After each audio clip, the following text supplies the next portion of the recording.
Ba komai wataran sai labari abokai dan wataran ba mu ne ba ku fito mana mai wasa sako daga muryar mu babban zance mun tsaftace harshen mu kullamun ce mun yi ku koda mu soyayya ce sai dai ba mu gane a inda kizo yake sakar ba wani al'amari ne ba zai yi ba da ban furta ba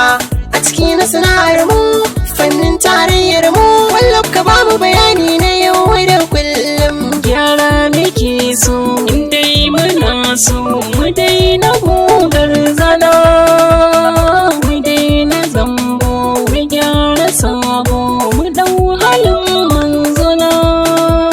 akan mu kai nazarin babban sako gurbi na zaman akushiya darkoko yau da gobe sai dai Allah mun ji mun haɗe kai jimla me zaka ce Bashir Bitanis ni na yi gum industry gida ne na tunatarwa yaƙi muke da harshe yayi gyarawa industry gida ne a cikin saura kowa ka gansa baiwa ta su zai mora harshe da shi muke rurushe kanmu cece ku ce tsakani ke tauye mu to dakatar dan yi muku sharhi kun ga ku abokai na ne ga misali zubar daki sai mai gida ne sai gane wasu cikin mu suke bata mana suna su ja mana zagi wai mu ne ke yin barna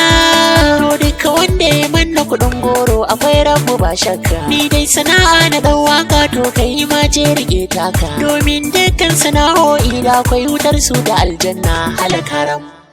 to waka daram kana yi ina yi suna yi din neman a gyara muke yi da kaki da mulki saraki din nema ga Allah muke yi mawaki masaki madinki da su ma sana'a suke yi masoyi ake yi ayayi kwararre misalin makoyi da so samu ne in mun furta ne a da ai dauka ne zame farin ciki kana mu ce muku bisalam ku furta ma assalam kar da ka ce wani sai ya gyara sannan kai gyara bai sanadi na rabo a cikin ruwa ke tsintar allura ni zan so ku rike ni kamar dan aiki mai furta lafazansa ta sigar waki rayuwa mara tabbas ce kuma bi ta slogan ce a cikin ta jarabta ce karni ashirili ce daga ka sake da rushi na ka sai ka ji tangaram miya ta ka salam in kai kayi gum na yi gumwa zai fadakar aji gashi kaɗan suke diddigin bin mai yin wa'azi zamani kuna gani dai ya samu na rangaji to mu ma za mu bi zamanin a canza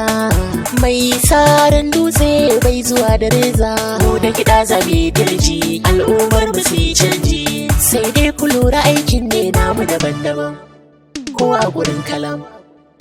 a farko ke min shawani haske kawai na bayar ku fahimta tunani na suruwan lafi shawara na bayar ku bita na uku ni Bashir Bitanis na tabbatar da zancen da na furta mu haɗa kan mu sako daga murya rayu tare ko babu sanayya ko ya canza hali da biyayya sai ta wanda ke san guje hanya haka za mu burge mabiya darasi na rayuwa kuma ɗauka ko ba galam ma zauna galau